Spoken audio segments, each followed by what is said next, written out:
자, 내 집은 만민이 기도하는 집이라 그랬습니다. 여러분이 아시다시피 지난 시간에 제가 말씀드렸던 대로 그 이스라엘 백성들에게는 성전이 자신들에게 삶의 센터거든요. 그러니까 성전을 중심으로 모든 삶이 이루어진다고 해도 과언이 아니죠.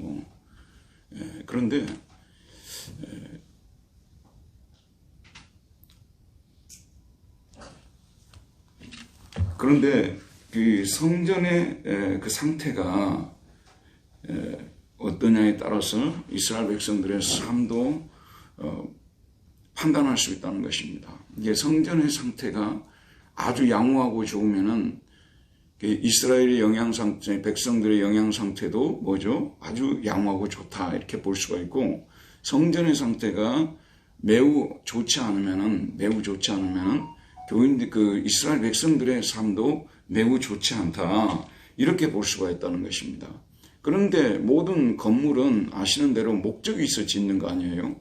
목적이 없이 짓는 건물은 없죠. 아파트는 뭐 하기 위해서 지을까요? 시청은 뭐 하기 위해서 지을까요? 그 건물들의 용도가 있는데 성전을 짓는 목적이 뭐겠습니까? 성전을 짓는 목적이 뭐죠? 예배드리고 기도하기 위해서 짓는 거 아니에요.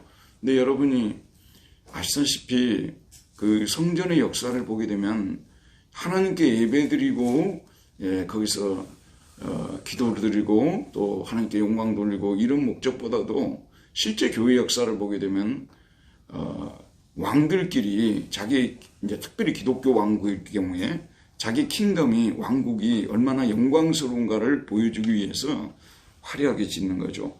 여러분, 화려한 성당들이 많지만 제일 많은 곳이 어딜까요? 한 도시, 한 장소로 제일 많은 곳이 어딜까요? 바티칸시티예요. 바티칸시티. 거기는 누가 사는 곳입니까? 로마 교황이 사는 거잖아요. 그래서 참 재밌는 게 뭐냐면요, 교황이 사는 곳하고 황제가 사는 곳하고 집을 누가 화려하게 짓는가 굉장히 붙기도 했어요. 그래서 그 유명한 미켈란젤로의 천지창조 어디에 있어요? 바티칸 성당에 있잖아요. 다른 데 있는 게 아니라. 참 성전이 기도하기 위해서라면 뭐 그렇게 많이 꾸밀 필요가 있겠습니까? 여러분, 이스라엘은 저는 아직 못 가봐서 그 예루살렘 성전은 사실 지금 파괴되고 없기 때문에 볼 수가 없거든요. 그런데 지금까지 세워진 건물들 중에서 많은 역사가 요세푸스 같은 경우도 예루살렘 성전같이 화려한 성전이 없었대요. 그렇게 정말 멋있는 성전이 없었답니다. 그건 지금은 파괴됐잖아요. 성전이 파괴됐죠. 그래서 지금 이제 현재 존재하고 있는 성당을 보게 되면은 그 이스탄불에 가면 소피아 성당 아시죠? 그는 유스티아누스 대제가 동로마 제국 황제 유스티아누스 대제가 세운 거거든요. 근데 그것도 지금 이슬람에 넘어가 버렸어요. 소피아 성당. 이슬람에 넘어가 버렸어요. 그 유스티아누스가 그 성당을 지어놓고 말한 줄 아세요? 내가 드디어 솔로몬을 이겼구나. 이런 게 솔로몬 성전보다 더 화려하게 지었다 그런 말이에요. 진짜 그때 안 가봤어요. 저는 얼마 전에 가봤거든요. 몇 년 전에 그 이스탄불의 소피아 성당을 가봤는데 지금은 이제 그 박물관이 돼버렸죠. 그리고 지금은 이슬람 것이 됐잖아요. 그래서 좀 우리가 너무 실망스러운 상황이 됐고, 그리고 저는 이제 켈른 성당을 가봤잖아요. 켈른 성당, 그 다음에 이제 프랑스에서 노테르담 성당, 또 저 바티칸에 로마 바티칸 그 성당도 가보고, 그러고 보니까 많이 가봤네요. 어쩌다 보니까 그렇게 된 거예요. 많이 가봤는데, 이런 데 보게 되면 정말 겉이 얼마나 화려하고 얼마나 또 그 성인들의 무덤, 왕들의 무덤, 고해성사한다고 갖다 놓고, 그림들 걸어놓고, 정신이 하나도 없어요. 거기서 무슨 예배를 드리겠는가? 무슨 거기서 기도를 드리겠는가? 그런 생각이 들어요. 그래서 정말 예수님이 계셨던 처음 성전은 마구간 아니었어요. 사실은 예배당에 화려하지 않아야 하나님께 집중할 수 있고, 말씀에 집중할 수 있어요. 정말 그렇습니다. 예배당이 너무 화려해버리면 집중이 안 돼버려요. 켈른 성당을 가서 보면 꼭대기가 너무 높아가지고요. 이렇게 하고 봐야 된단 말이에요. 참, 이게, 그런 데서 진정한 그 예배당 지어놓은 거 보면 알거든요. 그래서 나중에 개신교 종교개혁이 일어난 후에는 예배당을 제가 뭐 독일에도 그렇고 또는 스위스나 이런 데 가게 되면 전부 다 소박하게 지어놨어요. 아주 소박하게 지으면서도 거기에 예술이 있어요. 나는 그런 예배당을 좋아하거든요. 예배당의 솔직히 말해서 속에 좀 예술적인 면도 있어야 되거든요. 근데 소박하게 지으면서도 그걸 추구했더라고요. 특별히 독일에 가면 그런 예배당이 많아요. 저는 그럴 때 이제 사람들이 그곳에서 거룩함을 느끼면서도 말씀에 집중할 수 있고 이럴 수 있지 않습니까? 성전의 상태를 보게 되면 그 백성들의 삶을 읽을 수가 있어요. 그건 과연 확실해요. 여러분도 내 신앙생활이 요즘에 내 신앙생활이 어떤 상태인가를 진단해 보려면 내 교회 생활을 진단해 보면 딱 맞아요.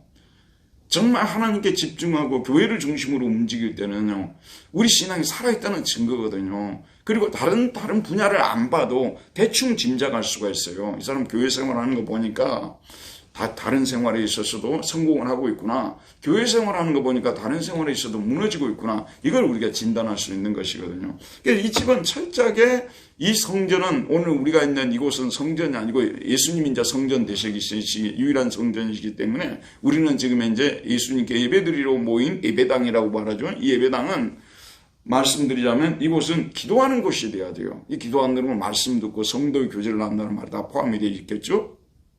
근데 이곳이 들어보세요 여러분. 예배당이 장사하는 곳이 될 수 있을까요 없을까요? 여러분 그 예배당에 장사하러 오는 사람들 실제 많아요. 실제 있어요. 그리고 예배당에 정보교환하러 오는 사람들도 있고요. 문화센터로 아는 사람들도 있고요. 또 뭐 화려한 예를 들면 뭐 찬양대 찬양 들으려고 오는 사람들도 있고요. 문화센터적 성격이죠. 그러니까 하나님의 말씀을 듣고 기도하려는 이 본질을, 이 원래 존재하는 목적을 잃어버리는 그런 경우들이 많이 생겨나거든요. 그래서 우리 예수님의 이 말씀은 예전에만 해당하는 말씀이 아니라 오늘날도 해당해요. 근데 우리같이 작은 교회는 별로 해당이 안 돼요. 주로 큰 교회들에서 영광을 드러내려고 하고 또 사람들이 그 영광에 도취돼가지고 심취돼가지고 거기에 몰리고 솔직하게 말씀드리면요. 보세요 여러분. 그런 데는 뭐 찬양대도 뭐 진짜 뭐 100명이 넘는 찬양대도 있고 뭐 또 뭐 몇십 명 찬양되는 데도 있고 그다음에 예배 교회에서 모인 여러 그 행사들 있잖아요. 행사들 같은 경우도 굉장히 많고 저쪽에 이제 안양에 있는 좀 큰 교회 한 7,000명 모이는 교회가 있어요. 제가 예전에 좀 가본 교회이기도 하고 아는 교회인데 거기는 가면 우리 교회에서는 색소폰 가르쳐준다. 또 뭐 우리 교회는 파곡 가르쳐준다. 이거 부는 거 뭐죠? 이거 크라리넷 이런 거 가르쳐준다. 강습회 이런 거 한다. 문화 강습을 많이 시켜요. 그래서 그것 때문에 사실 교회를 가까이 하는 장점은 있죠. 또 그러려고 그걸 만들어 놓은 거 아니겠어요? 근데 난 그래도 반대예요. 그걸 반대해요. 왜 반대하냐 그러면은 아니 그 옆에 있는 학원들도 좀 먹고 살아야 되잖아요. 작은 학원들 차려가지고 애들 좀 올 걸 기다리고 있는데 교회에서 더 잘 가르치는 사람 데려다가 그래 가르쳐 버리면 사람들이 교회 갈 거 아니에요. 죽전에 있는 모 교회도 그렇고. 이런 식으로 교회를 문화센터로 만들어버리면 이 문화센터 만드는 목적이 결국 사람들 접촉점을 갖게 하려고는 좋은 의도는 있잖아요. 그런데 이게 교회의 본질적 성격을 흐려버리는, 그래서 사람들이 교회를 다니는데 다른 목적으로 다니고 있어요. 그 사실을 목사님만 모르고 있는 거예요. 사람들이 나오니까 좋다는 생각만 하지 자기만 모르고 있는 거예요. 지금 이렇게 돼버려요. 교회가 만민이 기도하는 집이라는 이 말씀이 예수님 당시에만 해당하는 것이 아니라 오늘날도 젊은 청춘들은요 좀 대학부나 청년부 잘된 교회로 다 모여요. 왜냐하면 거기서 결혼할 목적으로. 실제 그래요 여러분. 실제 내가 얘기를 들었는데 여러분 좀 쇼크가 될는지 모릅니다만은 내 친구가 강남에서 상당히 잘 나가는 치과를 하고 있어요.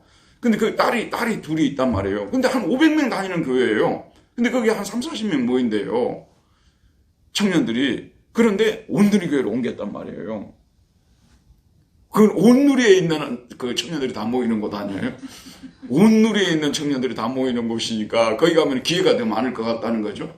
여러분, 우리 가까이 있는 사람들 중에서 그분들이 그럼 교회 가면 신앙이 없는 사람들이나 있는 사람들이거든요. 근데도 실제적인 문제라니까요. 그래서 오늘날 교회가 정말 말씀에만 집중한 마국간에 있는 그런 예수님의 마국간 그 처음 교회 같은 베들레헴 교회라고 하죠. 이런 교회 같은 이런 교회가 지금 많이 사라지고 있다는 것이 안타까운 것이 상황이기 때문에 오늘 말씀이 멀리 있는 말씀이 아니라 오늘 현재적 적용을 할 수 있는 현재 해당하는 말씀이 된다는 것입니다. 자, 한번 보도록 합시다.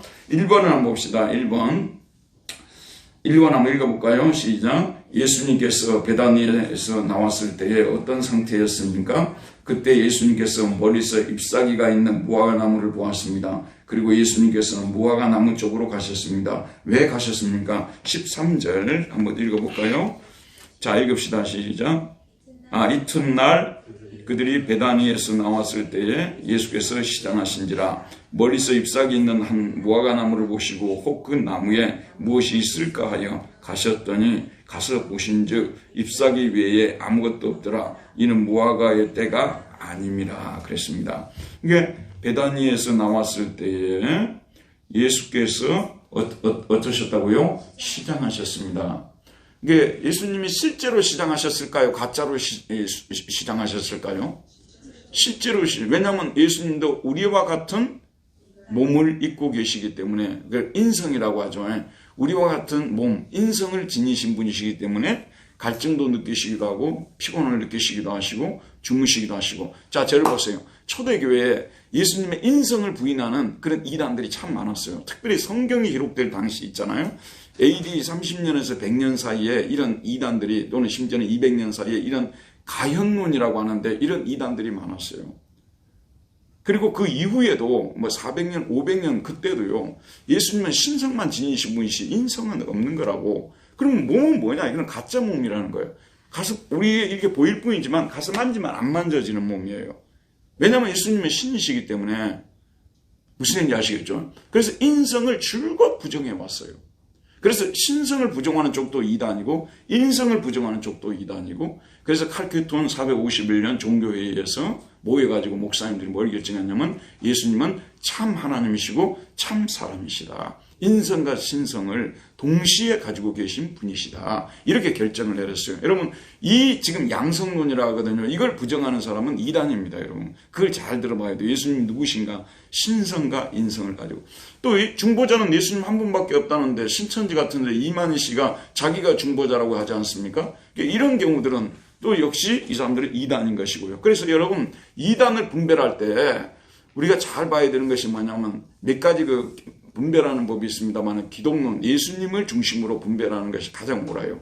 이 사람들이 예수님을 누구로 알고 있는가? 이걸 보면 아는 거예요. 그러니까 여기 보면 예수님이 시장하셨다고 말씀하시잖아요. 그래서 시장하셔서 왜 제가 이런 말씀드리냐면 그냥 무엇을 가르칠 목적으로 시장하시지도 않은데 가르칠 목적으로 무화과나무를 지금 이제 들먹이고 그 다음에 나중에 무화과나무를 저주해버리고 이렇게 이해를 하게 되면 이 말씀을 제대로 이해할 수 없는 것입니다. 실제 예수님은 시장하셨어요. 시장하셔서 먹을 걸 혹시 먹을 수 있는 그런 나무가 있는가 이렇게 둘러보는데 거기 어떤 나무가 눈에 띈 거예요? 예, 무화과나무가 이게 눈에 띄었는데 그 잎사귀가 이 무화과나무는 잎사귀가 어떻게 했다고요? 무성했어요. 그러니까 누가 보더라도 이 무화과나무에는 무화과가 열렸을 것이라고 생각할 수밖에 없게끔 아주 이렇게 무성한 잎사귀를 가지고 있었다 그런 말씀이에요. 알겠죠, 여러분? 그런데 그렇게 무성한 잎사귀를 가지고 있는데 막상 가서 이렇게 따먹으려니까 없을 때는 어떻게 했어요? 화가 날 수 있겠죠. 예. 지금 이제 이 상황이 벌어지게 된 거예요. 자, 한번 보도록 합시다. 예, 혹 그 나무에 잎사귀가 그렇게 무성하기 때문에 이 나무에는 열매가 있을 것이라고 예수님이 생각하시고 가서 나무를 보니까 그 열매가 있는가 봤는데 자 2번 봅시다. 시작. 무화과 나무에는 무화과가 열리지 않았습니다. 왜 안 열렸을까요? 13절. 예, 가셨더니 가서 보신즉 잎사귀 외에 아무것도 없더라. 잎사귀는 엄청 많았어요. 그런데 그 안에 뭐가 없었던 거예요? 열매가 안 보이는 거예요. 열매가 안 보이죠. 그러면 그 이유가 뭐라고 했습니까? 무화과의 때가 아님이라. 자, 보십시오. 이제 우리 장로님이 이스라엘을 다녀오셨어요. 그리고 또 이스라엘에 관계된 그런 전문가들의 여러 가지 얘기를 많이 들으시고 지금 저하고도 방금 대화를 나누었는데 저도 이제 추석을 이렇게 쭉쭉 살펴보니까 이스라엘의 무화과 나무는 맺는 철이 보통 6월에서 8월에 이거 열매를 맺는데요. 무화과 맺는 철이요. 그런데 보통 3월이나 4월이나 이때도 작은 무화과들은 거기 열려 있대요. 그 속에요. 예. 이게 작은 것이라도 조금이라도 열려 있대요. 그런데 이 무화과 나무는 잎은 무성한데 속에 들어가니까 건질 게 하나도 없더라고 말이에요. 이해하시겠죠? 너무너무 시장하시기 때문에 온전한 무화과 열매는 얻을 수 없다 하더라도 지금 현재 그 작은 달려있는 열매라도 하나 먹고 시장을 해결하려고 하셨을 거 아니에요. 저라도 그럴 수 있죠. 너무 배고프니까 그럴 수 있죠. 근데 갔더니 아무것도 없는 거예요. 그래서 자, 무화과의 때가 아닙니다. 그 말은 그런 뜻이고요. 그 다음에 몇 번입니까? 3번 읽읍시다. 시작. 예수님께서 무화과 나무를 보고 뭐라고 말씀하십니까? 14절. 예수께서 나무에게 말씀하여 이르시되 이제부터 영원토록 사람이 내게서 열매를 따먹지 못하리라 하시니 제자들이 이를 듣더라. 좀 무화과 때도 아니고 없을 수도 있지 뭐 이렇게까지 저주할 필요까지 있으신가. 영원토록 열매를 너로부터 따먹지 못할 것이라고 말씀하시기 때문에 사람들이 그렇게 수군거릴 수가 있잖아요. 또 우리도 그런 이성적인 또 아마도 좀 반론이 나올 수가 있는 이런 상황 아니겠어요? 그런데 여러분 잘 들어보십시오. 지금 예수님께서 여기서 강조하는 강조점이 무엇이냐면 이 무화과 나무는 잎사귀가 열매 없는 것에 비하면 너무 무성하고 화려한 거야. 누가 보더라도 이 무화과 나무에는 열매가 하나도 없다고 생각할 수 없을 정도로 겉모양은 그렇게 화려하게 꾸며놓고 속에 들어가니까 여기는 아무것도 없는 텅 빈 이런 상태에 놓여있기 때문에 예수님께서 화가 나신 거예요. 그래서 저주를 하신 것입니다. 이해하시겠죠, 여러분? 열매를 따먹지 못하는 제자들이 이를 듣더라. 자, 저를 보세요. 이거는 예수님께서 뭘 가르치기 위해서 의도적으로 지금 현재 가서 말씀하시는 건데 실제 시장도 하셨고요. 그리고 그 다음에 성전의 문제를 다루기 위해서 예수님께서 의도적으로 이 사건을 지금 현재 제자들에게 보여주는 거예요. 이게 성전의 상태가 이스라엘 지금 현재 이건 헤롯 성전이죠. 헤롯이 여러분 이제 이스라엘의 통치자가 헤롯이 된 거예요. 이 헤롯 통치자가 헤롯 대왕이라고 하죠. 이 사람이 46년 동안이나 이 성전을 건축을 했어요. 보통 여러분 성전 건축 100년, 200년 건축한 데 많습니다. 유럽에는요. 성당 건축할 때요. 그렇죠. 여기도 46년을 건축했어요. 이게 이제 유대인들한테 환심을 사기 위해서. 왜냐하면 이 사람 뿌리가 이두메 출신이거든요. 정통 유대인 출신이 아니에요. 그래서 이스라엘 사람들한테 환심을 사기 위해서 예배당을 지었는데 헤롯 성당을 요세푸스가 헤롯 성당을 보면서 정말 자기가 지금까지 봤던 모든 건물들 중에서도 정말 최고의 건물이라고 찬사를 아끼지 않았던 그런 성전이었거든요. 그러니까 이게 이스라엘에 가게 되면 언덕이 있잖아요. 모든 사람이 그 예루살렘 사람들이 바라볼 수 있는 언덕에 이렇게 높은 곳에 서 있는 거예요. 예전에 무슨 신전처럼 그 다 볼 수 있는. 근데 정말 그 모습이 그 외관이 너무나 화려했던 것 같아요. 뭐 속도 물론 화려했겠지만 겉이 너무나도 아름다웠던 그런 성전이었던 것 같습니다. 그런데 그 성전에서 행해지는 그 속에서는 건질 게 하나도 없는 열매가 하나도 없는 정직함도 없고 진실함도 없고 거기는 여호와 하나님에 대한 진정한 예배도 없고 경배도 없고. 저를 보세요 여러분. 제가 예전에 서초동에 이번에 새로 건축한 사랑교회를 가봤어요. 그게 건물이 얼마짜리인 줄 아십니까 여러분? 서초동 그 사랑교회 건물이 2천억이 넘습니다. 3천억까지 됐들. 이게 처음에는 2천억 막 그랬는데 또 그 목사님이 하신 말씀이 재밌죠. 정말 그 비싼 무기 하나 살려면 그 정도 하는데 예배당 짓는데 그 정도 안 드릴 수 있냐고 이런 말도 돌고 그랬어요. 그 양반 실수 엄청 많이 했어요. 우리 교회는 검사가 250명인데 이런 말도 쓰고 여러 가지 실수를 했는데 이런 분들이 한국 교회를 지금 현재 이미지를 이렇게 아주 안 좋게 만드는 데 있어서 이분도 랭킹 10위 안에 드는 분이야. 제가 볼 때. 랭킹 10위 안에 드는 분이야. 제2 목사가 지금 현재 랭킹 1위고 현재 1위를 계속 달리고 있고요. 이분도 한 10위 안에 드는 분인데 그래서 제가 이제 저희 그 교회사 제가 이제 가까이 지내는 교수님 계시거든요. 지금 은퇴하셨는데 그분이 저한테 와가지고 김 목사 사랑교회 가봤어 그러더라고. 저 가보지 못했는데요. 언제 한번 가봐. 이분도 이제 미국에서 살고 남아에서도 살고 많은 여행 경험이 있으신 분이시고 그런 분인데 자기도 가보고 깜짝 놀랐대요. 이 건물이 이렇게 정말 화려한가. 그래서 저도 이제 시간이 돼서 한번 가봤어요. 가봤더니 진짜 건물을 잘 지어놨더라고요. 너무너무 멋있더라고요. 한국에서도 이런 건물을 지을 수 있을까 할 정도로 참 이렇게 너무 잘 지어놨더라고요. 화려하기도 하고 또 잘 지어놓기도 하고요. 또 언젠가 또 기회가 돼서 사실 그 내부도 다는 못 봤습니다만은 그 내부도 제가 본 적이 있어요. 근데 내부는 뭐 그렇게 많은 좋은 인상을 받지는 못했는데 어쨌든 바깥은 엄청나게 화려해요. 그런데 그런 화려한 건물의 속에 들어갔더니 사람들이 거기에 다른 목적으로 여러 가지 뭐 결혼할 목적으로 뭐 정보 교환을 목적으로 또 유명인들이 많이 오니까 온다든지 뭐 또 거기 가면 또 동호회도 많이 모여요. 교회에서는요. 동호회원들 모여가지고 뭐 탁구 동호회 뭐 또 테니스 동호회 뭐 산악회 뭐 이런 거 교회는 많이 결성되거든요. 이런 걸 만약에 목적으로 모여가지고 예배 드리는 데는 별로 관심이 없고 그렇다면 얼마나 정말 우리 주님께서 고통스럽고 탄식이 나오겠습니까? 예루살렘 성전이 제가 볼 때는 지금 이제 그 교회보다 훨씬 더 비교할 수 없을 정도로 타락했던 것 같아요. 엄청나게 타락을 한 거예요. 그래서 예수님께서 지금 오늘 성전 청결을 하는 이 상황이 나오고 있는데, 자, 여기서 핵심이 뭐냐면 성전에 들어갔더니 많은 사람들이 뭘 하고 있었어요? 성전에 들어갔더니 많은 사람들이 거기서 뭘 하고 있었습니까? 장사를 하고 있었잖아요. 성전에서 장사를 하고 사고 팔고 이렇게 하는 장사를 하고 있었다는 거죠. 그럼 여러분들이 이미 뭐 설교를 통해서 또는 뭐 여러 가지 방법 등을 통해서 알고 계시겠습니다만은 사실 이제 6월절은 우리나라 해방 기념일이잖아요. 그리고 이제 그들에게 있어서는 가장 중요한 축제잖아요. 3대 축제가 있죠, 이스라엘에. 그 중에 제일 중요한 축제가 뭐죠? 6월절 축제란 말이에요. 말하자면 우리가 8.15 기념일이란 말이에요. 해방 기념일.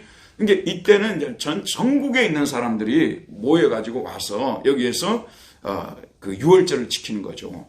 무슨 얘기인지 알겠죠? 전통적으로 지켜오던 6월절을 지키고. 그러니까 뭐 명절 중에 명절인데 이 6월절을 지킬 때 이 사람들이 두 가지 일을 해야 됐다고 합니다. 첫 번째는 뭐냐면요. 20세 이상 남자에게만 해당하는데 성전세를 내야 된대요. 성전세를. 그러니까 이제 1년에 한 차례 모일 때 그때 성전세를 내는 거예요. 그러면 아까도 제가 말씀드렸습니다만 그 성전을 관리하는데 어마어마한 비용이 들겠죠. 그렇죠? 실제로 그 성전 관리하는 데만 해도 관리비가 엄청날 거예요. 거기요. 그뿐만 아니라 거기에 또 섬기는 대제사장이 있죠. 또 여러분 대제사장이 한 명이 아니더라고 또 여러 명이더라고 대제사장이요. 그리고 또 거기에 또 딸린 여러 사제들이 있을 거 아니에요. 또 납비들이 있겠죠. 또 거기에 또 성전에 관계된 봉사자들이 있겠죠. 그러니까 먹여 살려야 되고, 그러니까 여기 돈이 많이 필요한 것 아니에요. 그러니까 이제 성전세를 가져오는데 이게 이제 물건으로 가져와 가지고 환전을 하는 물건을 가져오는 경우들이 있을 거 아니에요. 그러면 이제 환전을 해야 되잖아요. 그럼 환전소가 설치가 되지 않습니까? 그러면 환전소에서 받는 이자가 4 내지 8%랍니다. 이게 환전소에서 돈 바꿔주고 받는 그 물건 바꿔주고 이게 매매를 하면서 받는 돈이 4에서 8% 이익을 취한대요. 그 다음에 이제 또 희생 제사를 드려야 되잖아요. 첫째는 성전세를 드려야 되고 두 번째는 희생 제사를 드려야 돼요. 그 여러분 아셔야 되는데 이 성전에 들어올 수 있는 사람 여자들은 못 들어와요. 이게 여러분 이게 이제 성전이 있지 않습니까? 그러면 성전에 제일 바깥 구역이 있어요. 제일 바깥 구역 여기 이방인의 뜰이라고 해요. 이방인들은 거기까지만 오는 거예요. 이게 우리 지금 분당 두릴교회가 성전이라고 생각한다면 이방인들은 저 서현 밑으로 가 있었겠죠. 그 바깥에 지금 있는 거예요. 저 사람들이 서현 밑에 있는 분들은 여기 못 들어오는 분들이 여기 지금 못 들어올 분들이 들어와서 앉아 계시네. 저기 용인에서 오신 분 아니 저분이 어떻게 여기 지금 들어오셔가지고 예 이게 이렇게 이제 그 이방인의 뜰이라고 해요.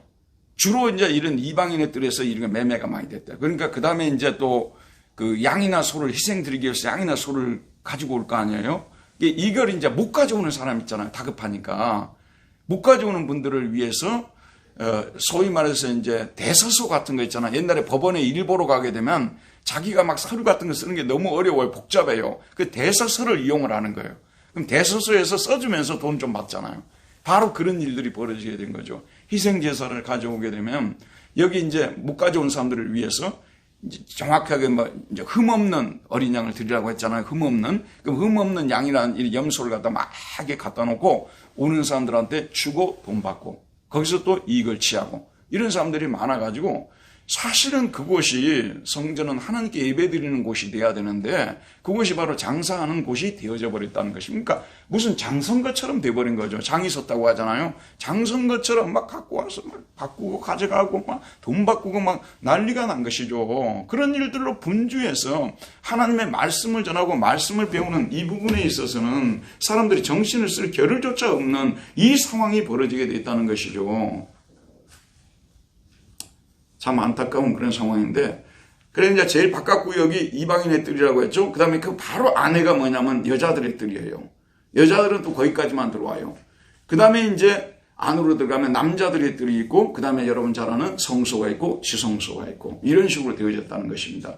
어쨌든 이곳에서 본래는 기도하는 집이 되어야 될 이 성전이 매매하는 곳으로 됐다고 말해요. 그러니까 우리 예수님께서 보실 때 얼마나 고통스러우셨겠습니까? 그런데 그 공강복음의 보도를 보면요, 예수님의 성전 청결이 한 번만이 아닌 것 같다고 다들 그렇게 해요. 한 두세 번 청결케 하셨다. 지금 이렇게 보는데 6월절을 앞두고 예수님께서 또 한 번 이제 청결케 하는데, 사실 여러분 그 성전을 찾는 사람들이 어떻게 하면 내가 하나님을 만날까? 어떻게 하면 내 제 문제를 해결할까? 이런 것들에 초점을 맞추면서 와야 되는데 그런 것에 대해서는 전혀 관심이 없고 자기 자신들의 죄를 짊어지시고 지금 십자가에 못 박혀 돌아가시기 위해서 예루살렘에 들어와서 바로 이번 주에 예수님의 고난당하시고 죽으실 것인데 이런 말씀에는 전혀 귀를 기울이조차 하지 않고 그런 것에는 신경조차 쓰지 않고 이런 외적인 것들에 매여있는 이런 모습을 바라볼 때 얼마나 가슴 아프겠습니까? 저희 교회는 그런 분들이 사실은 별로 없습니다만 저희 교회를 매번 드나드는데 가만히 보니까 이 교회 다른 목적으로 드나들고 있는 거예요. 그런 것을 만약에 목사가 발견했다면 사실 속상할 일이죠. 하루 이틀도 아니고 매번 교회를 다니게 하는데 다른 목적으로 드나들고 있단 말이에요. 그럼 보이잖아 그게요. 얼마나 가슴이 아프겠어요. 하물며 하나님의 집인데 하나님께서 얼마나 속이 상하시겠습니까? 그래서 예수님이 거기서 거룩한 분노가 여기서 나오게 되는 것이죠.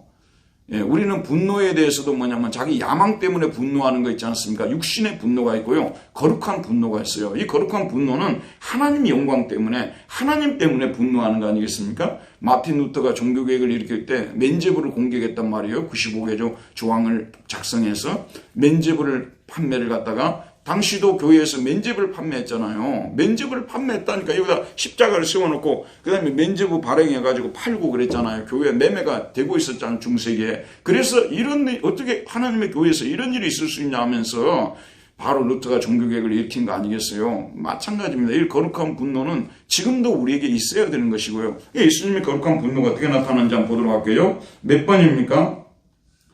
4번입니다. 읽읍시다. 시작. 예수님께서는 예루살렘 성전에 들어가시어 어떤 일을 하십니까? 15절 16절. 첫째, 성전 안에 있는 매매하는 자들을 그다음 뭐라고요? 내쫓으시며 에크발레임, 에크발로라는 말인데 발로가 이거 던지다는 거예요. 에크는 바깥으로 던진다는 말. 발로 쳤다. 이렇게 외우면 이게 잘 들어오는 거예요. 에크발로. 내쫓았다는 뜻이죠. 그 다음에 돈 바꾸는 자들의 상과 그 다음에 비둘기 파는 자들의 의자를 둘러 부시며, 이건 카테스트랩센인데 카테스트랩센 이거에 밑으로 이렇게 엎어버리는 걸 말하는 것이죠. 둘러 부시며, 그 다음에 세 번째는 뭐죠? 아무나 물건을 가지고 성전 안으로 돌아다님을 허락지 않으셨다. 금방 제가 말씀드렸다시피 거기에서만 그랬던 게 아니라 실제 여러분이 아시다시피 중세교회사를 보게 되면 이런 일들이 성전을 갖다가 그 중세에 그 만들어놨던 성전들이 오늘날까지 물론 이제 훼손돼서 다시 또 이게 뭐라고 하죠, 그 그 예전의 모습을 되찾게 하는 거, 예? 복원 이런 것들을. 근데 이 독일 사람들, 유럽 사람들에게 복원을 또 하는 그 학문이 있는가 봐요. 복원을 너무너무 잘해요. 진짜 똑같이 복원을 해버립니다. 드레스덴이라는 데서 영국인들의 공습을 받아가지고 하루 저녁에 드레스덴 사람이 한 9만 몇 명이 죽었거든요. 그때 그 마리아 성당이라고 엄청나게 큰 성당이 파괴되고 그래서 화려한 성당이. 근데 그걸 그대로 독일 사람들 복원을 시켰대요. 그걸요. 복원을 엄청 잘하는가 봐요. 예. 어쨌든, 자, 이런 중세기 성전 같은 경우도 보게 되면은 여기에, 아까 말씀드린 가장 극단적인 행태는 그게 뭐라고요? 가장 극단적인 행태는 면죄부를 파는, 죄를 용서해 주는데 형벌을 용서받게 한 사면증서거든요. 지금 이것도 보면 시간이 많이 길어지기 때문에 형벌을 면제받기 위한, 어떤 사람이 나한테 고해를 하잖아요. 그러면 예수님의 이름으로 당신의 죄가 용서받았습니다. 선포해요. 하지만 당신이 하나님의 영광을 더럽혔기 때문에 뭐라고 했죠? 아까 형벌을 부과하는 거예요. 교회에서 일주일 동안 철회를 하라. 청소를 30일 동안 해라. 심지어는 예루살렘 성지 순례를 다녀와라. 이런 이제 형벌을 내리는데, 이게 이제 고해 성사를 한 번만 하고 끝나는 게 아니라 여러 번 하잖아요. 그러니까 이제 이게 나중에 자꾸 형벌이 쌓이니까 신용 불량자가 되는 거죠. 형벌 신용 불량자. 그래서 면죄부라는 것을 만들어서 이걸 사면 그 형벌이 면해지는 거예요. 이런 시스템을 이제 면죄부 시스템이라고 하는데, 이게 성경에 어디냐 하면서 결국은 예수님의 십자가 보혈의 피를 갖다가 결국은 필요가 없게 만들어 버리는 거 아니겠어요? 예수님의 십자가 보혈의 피를 왜 흘리셨어요? 우리가 예수님의 피, 우리 죄 때문에 예수님이 흘려주신 피인데, 그래서 예수님 그 피를 믿음으로 우리는 제사함을 받는 것인데, 거기다가 또 형벌이라는 걸 만들어내가지고, 거기다가 또 이와 같이 면죄부를 만들어내고, 이런 예배당들이 지금까지 있어 왔고요. 또 예전에는 중세 봉건 시대 같은 경우는요, 성직록이라는 것을 또 교회에서 줬어요. 땅덩어리가 많잖아요. 봉건 영주들이 가지고 있잖아요. 그러면 성직자들을 자기 편으로 만들어서 자기가 마음대로 이 사람들을 그 백성들을 다 통치하는데, 왜냐하면 다 그 당시는 성당에 다니고 있기 때문에 통치하는데 이 성직자들을 잡아놔야 되잖아요. 그렇기 때문에 성직록이라는 것을 만들어 놔가지고 여러 가지 이제 성직록을 주는 거예요. 이게 A라는 그 사제에게는 예를 들면 대주교라고 하죠. 주교한테는 어떤 사람에게는 이만큼 주고 이런 것들이, 물론 법을 어떻게 정해놨냐면 그 당대에만 성직록을 받게 돼 있어요. 당대에만. 근데 그게 유지가 되겠어요? 자기 자식들한테 안 물려주겠어요? 물려줄 수밖에 없죠. 그리고 또 뭐냐면 장학금 같은 것도 많아. 성당 장학금. 그것도 베네피트. 근데 여기에서 무슨 단어가 유래했냐 그러면 베네피트가 그래서 나온 거예요. 지금 여러분들이 이제 국가에서 받는 여러 가지 복지 혜택들이 있잖아요. 일도 안 했는데 주는 돈, 이런 거 갖다가 베네피트라고 하잖아요. 미국 같은데. 독일에도 이런 시스템이 다 있어요. 이게 중세 봉건제도에서 나온 것이거든요. 이런 식으로 해가지고 결국은 그런 관계 속에서 사람들이 사제도 주교도 움직이고 또 성도들도 그런 관계 속에서 움직이는, 그러니까 똑같은 이 장사하는 곳이, 매매하는 곳이라고 말할 수밖에 없는 그런 시스템이 되어졌고, 지금 오늘의 현재의 교회를 살펴봐도 여러분이 아시는 대로 솔직하게 말씀드린 외국에 이제 가잖아요. 그러면 사람들이 작은 교회로 모일까요? 큰 교회로 모일까요?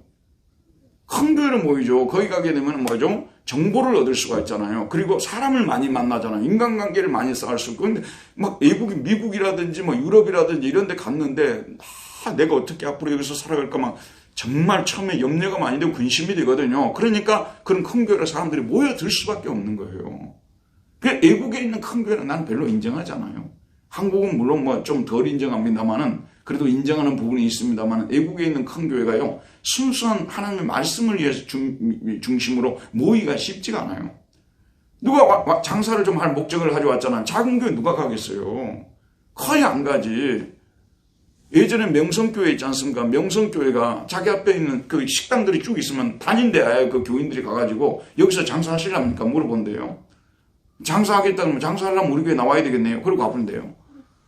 그러면 안 갈 수가 없는 거예요. 거기서 장사를 하려면. 명성교회 교인들이 대부분인데, 이런 식이지, 이런 식이야. 그러니까 오늘날도 아까 말씀드렸다시피 청년들은 결혼하기 위해서 이렇게 모이고, 또 어른들은 또 나름대로 또 큰 교회 다니면서 가질 수 있는 장점들이 많잖아요. 그런 것들을 또 누리려고 모이고, 이렇게 하다 보면 교회가 말씀을 듣기 위해서 모이는 교회가 안 될 가능성이 너무 큰 거예요. 그러니까 거기에 있는 목사님, 여기 뭐 이찬수 목사님, 또 여기 이쪽 만나교회 김병선 목사님, 할렐루야교회 목사님들, 막 이런 갈보리교회 목사님들 다 이렇게 되지 말자고 외치고 계세요. 내가 그분들 설교 많이 들어보거든요. 그분들 다 외치고 그래요. 근데 못 잡아요. 못 잡아요. 그걸 잡을 수 있겠어요? 못 잡아요. 이 사람들의 순수치 않은 마음을 잡기가 어려워요. 그러니까 오늘날도 이와 같은 예수님 보실 때 정말 가슴 아픈 일들이 오늘날도 이 교회의 모습 속에 나타나고 있다는 것. 그래서 오늘날도 성전 청결이 돼야 된다는 것입니다. 자, 5번을 보도록 합시다. 5번 읽읍시다. 시작. 예수님께서는 이렇게 성전을 청결하게 하신 후에 무엇을 가르치십니까? 17절. 내 집은 만민이 뭐라고요? 기도하는 집이라 칭함을 받으리라 하지 아니하니. 그래서 만민은 유대인뿐만 아니라 이방인들이. 이 이방인들이 들어오지 못하게 막아놨잖아요. 근데 이사야 50 지금 이게 몇 절이냐? 56장 7절인데 56장 7절 내 집은 만민이 기도하는 집이라. 사실 여기서 이방인 구원에 대해서 계속 가르치고 있어요. 예수님의 메시아는 유대인만 아니라 이방인들도 들어올 수 있어요. 그러니까 성전에 이방인의 뜰이라 했고 이방인을 못 들어오게 차단시켜놨다니까요. 알겠죠, 여러분? 이방인들도 들어오게 만들어야 돼요. 그게 원래 성전이 존재하는 목적이 돼야 되는 거예요. 이방인들도 들어오게 하는. 그 다음에 또 한 가지 목적은 뭐죠? 여기에 모인 사람들은 뭐 하라고요? 기도하기 위해서. 내 집은 만민이 기도하는 집이라고 했잖아요. 그러니까 자, 저를 보세요. 희생 제물을 가져오는 거 있지 않습니까? 희생 제물은 예수님이 오실 때까지 잠정적으로 허락한 제도예요. 자기 죄를 용서받기 위해서 희생 제물을 드리고 제사를 지나고 용서받는 것은 예수님이 오시기 전까지만 잠정적으로 이게 시행되던 제도였거든요. 예수님은 이 제도가 너무 문제점이 많다는 것을 아신 거예요. 사람들이 하나님, 예수님, 진리 이런 것에 집중하기보다는 짐승 잡아 죽이고 사고 팔고 이런 데 더 관심이 있으니까 이걸 이제 예수님께서 없애기 위해서 오신 거 아니에요. 그래서 예수님이 이 성전을 본래의 모습으로 만들어 놓으려고 했는데 첫 번째는 뭐라고 했어요? 이 세상에 존재하는 모든 사람들, 유대인뿐만 아니라 이방인들도 들어오게 만들어놨는데 이방인은 뜰을 해가지고 못 들어오게 만들었잖아요. 그 벽을 걸어버리고 들어오게 만든 거예요. 두 번째는 양이나 소나 이런 것들을 사고 팔고 희생드리고 이런 것들을 없애버리시고 이제는 온통 하나님께 기도하는 집이 되도록 하시기 위해서 이 땅에 오신 것이거든요.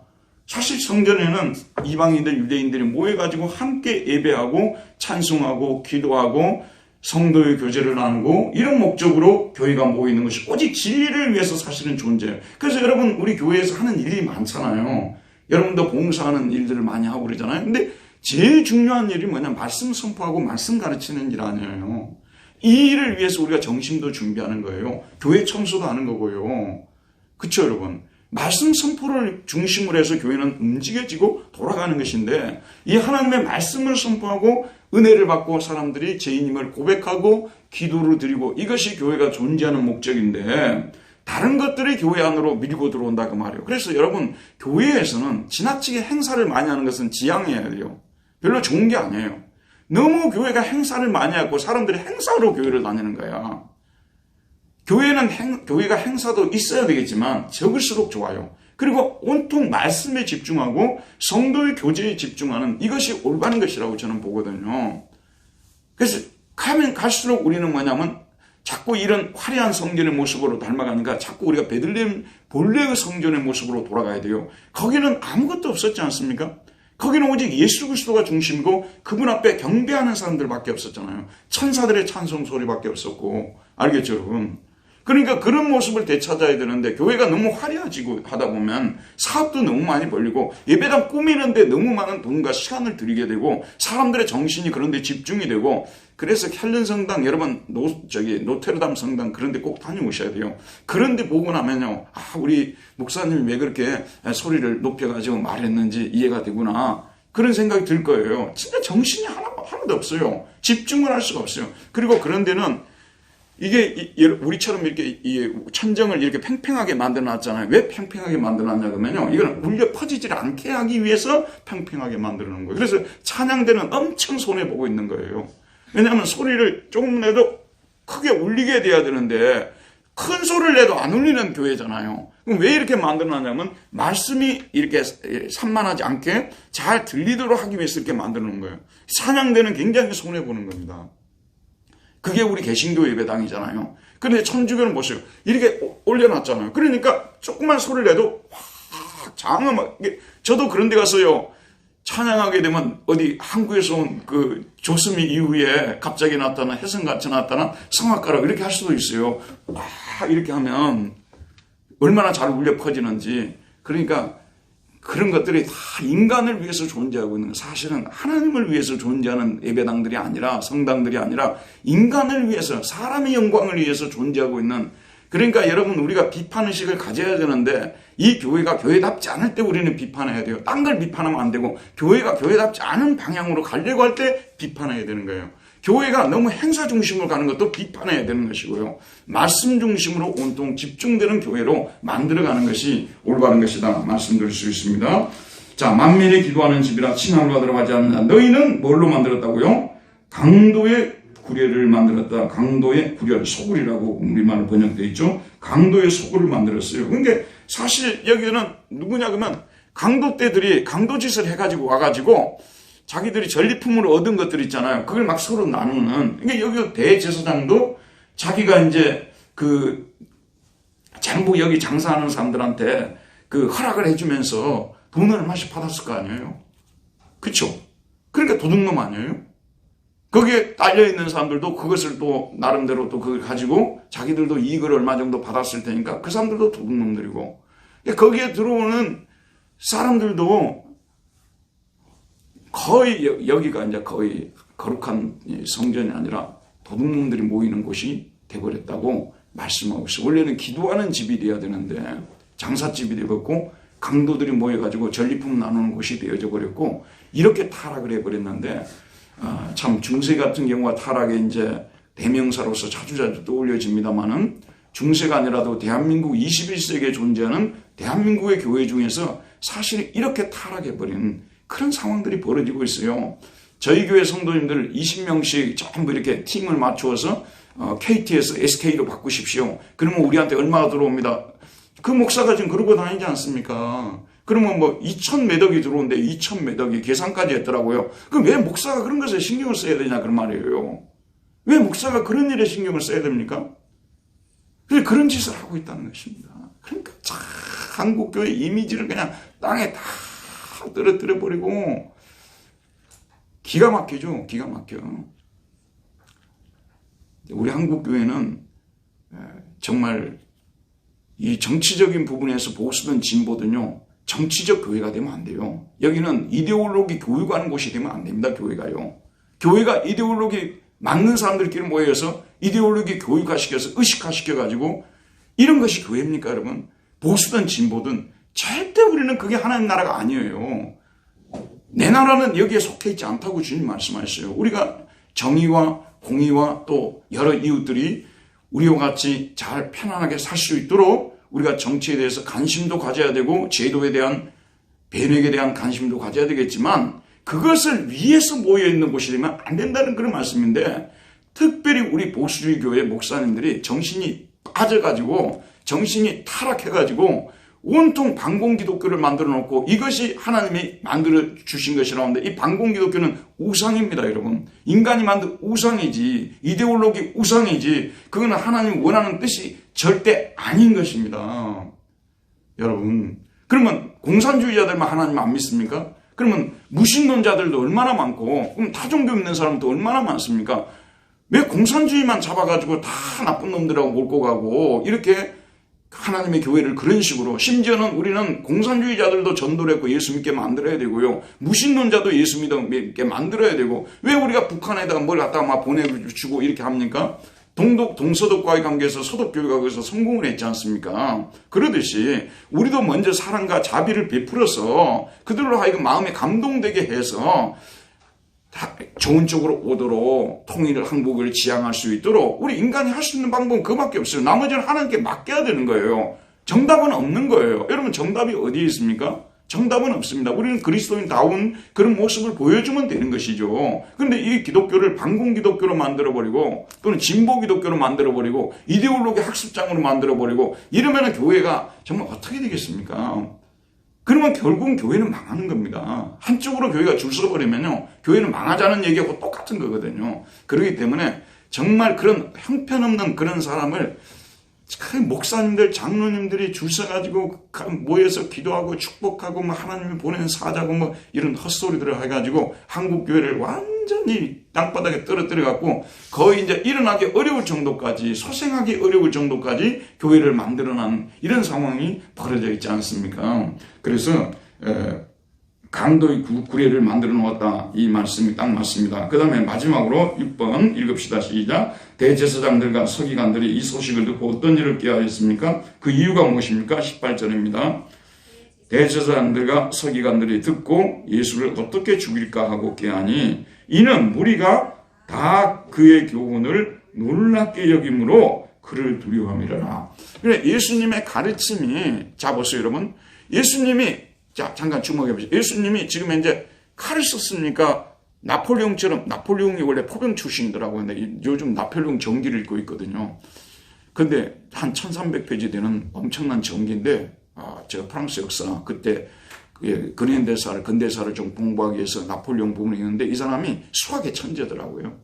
수학의 천재고, 그 다음에 그 포병학교를 나왔어요. 오늘날 우리 지금 하자면 육사를 나왔는데 그 중에 전공이 포병 전공이에요.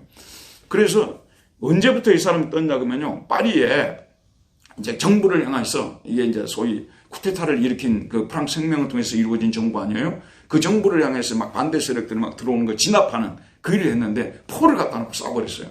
나폴레옹. 거기서 나폴레옹이 이렇게 떠버린 건데, 그래가지고 26살에, 여러분 믿어집니까? 26살에 이탈리아 그 정벌 하는 데 있어서 거기에 그 최우두머리로 이렇게 뭐라고 하죠? 장군이죠, 장군. 장군이 돼가지고, 26살에 장군이 됐더라고, 나폴레옹이. 와, 근데 그렇게 빨리, 내가 이제 그 읽으면서, 이렇게 빨리 유명해지면 안 되겠구나. 빨리 유명해져서 빨리 죽은 거 아니에요. 근데 하여튼 어마어마한 사람인데, 유명해지니까 여기 보면 대제사장 서기관들이 이 소식을 듣고, 이는 무리, 제가 지금 그 얘기 하려다 그랬어요. 그러니까 예수님께서 들어보세요. 무슨 소총을 쐈습니까? 포를 쏘았습니까? 예수님께서 하신 일이 뭐예요? 아니면 민중 봉기를 일으키기 위해서 뭐 각 지부들을 조직했습니까? 갈릴리 지부, 뭐 아니면 유대 지부, 이런 지부를 결성했습니까? 아무것도 예수님 하시지 않으셨죠? 뭘 하셨어요, 예수님께서요? 말씀을 가르치는, 진리를 가르치는 그거밖에 하지 않았잖아요. 그런데 사람은 궁극적으로요, 마음을 움직여야 되는 거예요. 그 나폴레옹을 통해서 배울 게 많더라고요. 좋은 지휘관은 병사들의 마음을 움직이는 지휘관이라는 거예요. 그래서 이 사람이 병사들의 그 신발 한 컬레 이런 것도 막 챙겨주려고 하고 굉장히 그 대단한 지휘관이었더라고요. 병사들의 마음을 얻어야 된다는 거예요. 여러분, 헤롯이라든지 또는 여기 정치인, 그 다음 종교인 대제사장들, 이런 사람들, 서기관들, 이런 사람들은 민중의 마음을 못 얻었잖아요. 그런데 예수님은 말씀으로 아무것도 안 하셨다니까요. 그런데 예수님은 오직 말씀을 통해서 사람들의 마음을 얻었잖아요. 그래서 이분이 진짜 우리가 기다리던 바로 그 메시아가 아닌가, 확신은 못하겠지만 대체로 그렇게 지금 생각하는 상황까지 들어오게 된 거 아니겠습니까? 여러분, 진리를 가지고 싸워야 돼요. 진리를 가지고 싸워서 이겨야 되는 거지, 진리 아닌 다른 것들을 통해서 우리는 기독교인을 만들고 정말 하나님을 섬기는 사람 만들고 이렇게 할 수가 없습니다. 그래서 예수님의 이 가르침에 민중들이 놀라고 예수님을 드디어 따르고 추종하고 이제 예수님을 이같이 호산나를 외치면서 예루살렘에 입성할 때 나뭇가지를 막 펼쳐놓고 겉옷을 펼쳐놓고 호산나 찬양하고 이런 일이 벌어지니까 이게 이제 큰일 났구나. 말하자면 그의 교훈을 놀랍게 여김으로 그를 두려워야 되겠구나. 민중 봉기가 일어나겠구나. 이래서 이 사람들이 예수님을 이제는 없애야 되겠구나. 죽여야 되겠구나. 이렇게 된 거예요. 예를 들면 나폴레옹이 자꾸 유명해지고 전투마다 승리를 하니까 이제 나폴레옹을 죽이려는 그런 쿠데타들이 일어나고 결국은 여러분 잘 아는 대로 잡혀가지고 가서 결국은 죽임을 당하는 이걸 보지 않습니까? 또 한 가지 나폴레옹과 관계해서 여러분 아셔야 될 게 뭐냐면요. 나폴레옹은 프랑스인이 아닙니다. 모르셨죠? 코르시카라는 이탈리아 옆에 있는 섬 있잖아요. 거기에 출신이에요. 프랑스 출신이 아니에요. 프랑스 지배를 받고 있던 곳이죠. 그런데 이제 프랑스 쪽으로 줄을 서가지고 당시에는 뭐 영국 쪽으로 줄 설 것이냐, 프랑스 쪽으로 줄 설 것이냐 이런 것들이 막 굉장히 어려웠대. 그런 섬들이에요. 그런데 결국은 이 사람들은 자기 아버지 때부터 프랑스 쪽으로 줄을 서야 되겠다 해서 프랑스에 충성을 해갖고 결국은 이렇게 프랑스를 통치하는 사람이 되었는데 이렇게 유명하면 사람들을 죽이려고 하거든요. 반드시 죽이려고 하고 있어요. 그래서 제가 안 유명해지는 이유가 거기에 있어요. 유명해지면 죽이려고 하니까 저를 죽이겠다는 사람 단 한 사람도 없어요. 저 주변에서요. 그건 뭘 말하겠습니까? 안 유명하다는 거죠. 또 안 유명하니까 좋은 게 뭐냐면 길에 돌아다녀도요. 저를 아는 사람이 없어서 너무 기분이 좋아요. 그쵸 여러분? 그러니까 아는 사람이 없다는 게 좋은 거예요? 안 좋은 거예요? 좋은 거예요. 아는 사람이 있다는 거 피곤한 겁니다. 모르고 사는 것이 좋은 거예요. 그래서 제가 유명해질 수도 있지만 이 정도까지만 제가 하고 멈추려고 생각하고 있습니다. 어쨌든 자, 오늘 말씀 마칩시다. 오늘 우리가 배운 이 말씀 뭡니까? 내 집은 뭐하는 집이라고요? 만민이가 중요하다니까요. 내 집은 누가요? 만민이 유대인과 이방인, 가진 사람, 못 가진 사람, 모든 사람이 이곳에 와서 하나님께 뭐하는 집이라고요? 기도하는 집이라. 그러니까 여기서는 절박한 사람들이 모여가지고 자신의 죄로 인해서 고통당하는 사람들, 죽음에 대해서 두려워하는 사람들, 이런 수많은 사람들이 모여가지고 하나님 앞에 우리를 불쌍히 여기달라고, 살려달라고, 죄를 용서해달라고 간청하는 이곳이 바로 배부르게 이곳에 와가지고 아무 염려도 없는 사람들이, 아무 걱정도 없는 사람들이, 예? 여러분 이곳에 와가지고 한번 둘러보고 가는 그런 곳이 아니죠. 여기는 진짜 절박한 사람들이 와야 돼요. 그리고 여러분 진짜 맞아요. 우리도 마찬가지입니다. 절박하지 않는 한 은혜 못 받아요. 아무리 좋은 말씀이 쏟아 부어져도요. 우리 마음이 가난하고 우리 마음이 정말로 고통스럽고 힘들 때 말씀이 은혜가 되는 거지, 그렇지 않을 때는 아무리 좋은 교회, 아무리 좋은 목사님 말씀 들어도 은혜 안 되는 겁니다. 그 정도로 예수님 중요하기 때문에 예수님이 심령이 가난한 자는 복이 있나니라고 말씀하셨거든요. 그런 가난한 자들이 모여서 자비를 요청하고 신령한 복을 달라고 요청하고, 그리고 그 신령한 복을 받았을 때 그것을 형제자매와 함께 서로 나누고 서로 기도해주고 서로 채워주고, 이런 곳이 하나님의 교회인데 우리는 아무리 시대가 변해도요, 이런 교회의 본질이 바뀌지 않도록 기도해야 되는 거예요. 본질이 바뀌려고 할 때는, 이거는 본질이 바뀌려고 하니까 이건 아닙니다. 심지어는 목사한테도 그 얘기해야 돼요. 목사님, 이건 본질이 바뀌는 거니까 그렇게 하지 맙시다. 이 얘기는 성도들이 할 수 있는 거예요. 왜냐하면 교회를 생각해서, 하나님을 생각해서 그런 거 아니겠습니까? 그래서 교회는 본래의 모습을 되찾았어요. 아무것도 없는 교회가 제일 좋은 교회예요. 왜냐하면 그래야만 뭔가 집중할 수 있거든요. 우리 예배당 내부가 정말로 잘 돼 있어요. 이래야 하나님께 집중할 수 있지. 우리 교회 뭐 볼만한 것이 있습니까? 여기에요? 아무것도 없잖아요. 그러니까 오직 하나님만 바라볼 수 있는 교회가 되지 않습니까? 여러분들 진짜 루테르 성당, 켈른 성당 꼭 갔다 오세요. 바티칸요. 갔다 오셔야 저 말이 쏙쏙 들어오게 돼 있어요. 이번에 가셨어요? 못 가셨어요?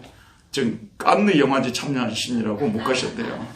자, 우리 기도를 마칩시다. 하나님 감사합니다. 오늘 또 저희들 이렇게 불러주시고 또 내 집은 만민이 기도하는 집이라고 주님이 가르쳐 주셨습니다. 교회가 다른 어떤 방향으로도 가지 않도록 도와주시고 말씀에 집중하고 오직 하나님께 기도하는 데 집중할 수 있는 우리 분당도의 교회가 되게 하여 주옵소서. 예수님 이름으로 기도하였습니다. 아멘. 감사합니다. 하나님께 영광을 돌려드립시다.